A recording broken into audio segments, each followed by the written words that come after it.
We are now going to discuss the proper method of starting up and shutting down pumps. First, steam-driven reciprocating pumps. Next, centrifugal pumps.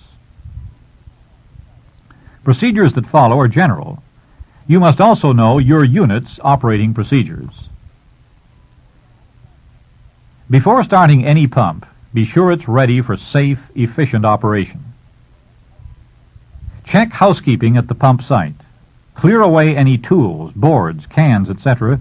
that may interfere with your work or the pump's operation. Provide proper lubrication and check operation of automatic lubricators. For example, a steam reciprocating pump may have a force-feed lubricator which looks like this. This lubricator is a small pump.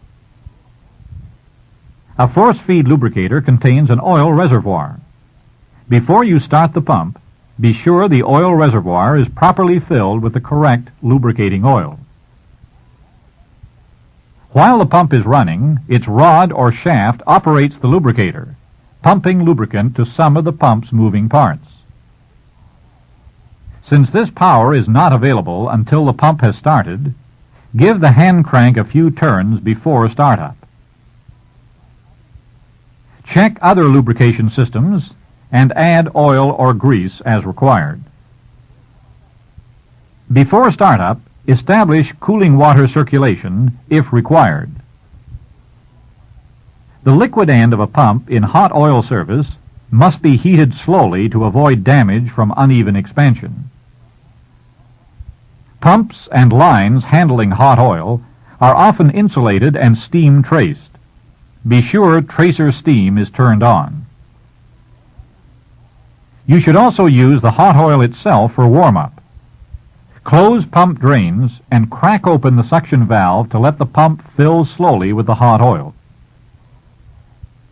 Whatever the pump service, if there is a circulating line between discharge and suction lines, open the valve in the circulating line.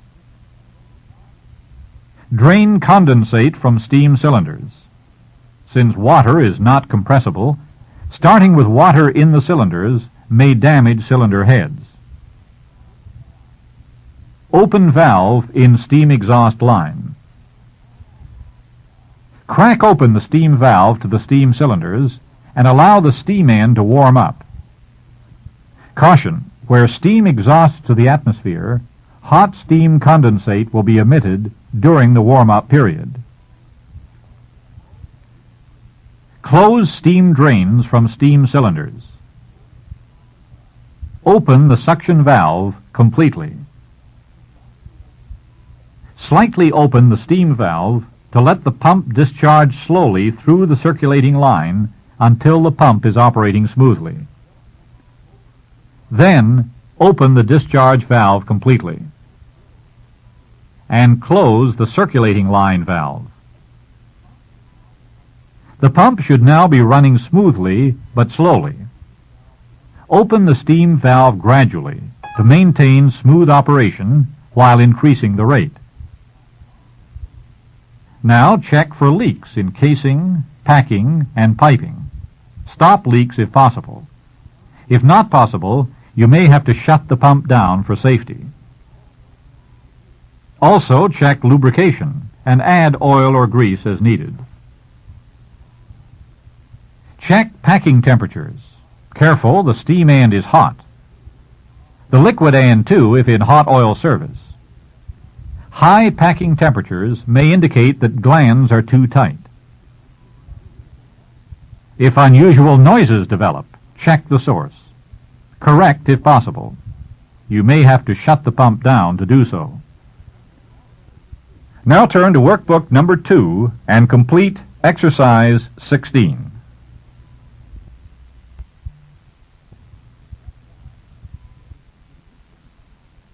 To shut down a steam-driven reciprocating pump, first close the valve in the steam line to the pump. Then open drains on the steam cylinders. And close the steam exhaust valve. Close the pump discharge valve. And suction valve. Open a vent on the liquid end to avoid excessive pressure from liquid expansion, or to avoid excessive vacuum from liquid contraction. Close off cooling water if supplied.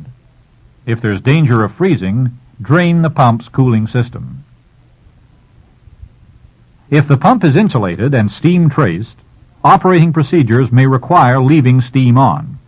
Otherwise, block it off. There may be other exceptions to this shutdown procedure, especially if the pump is to be kept ready as a spare.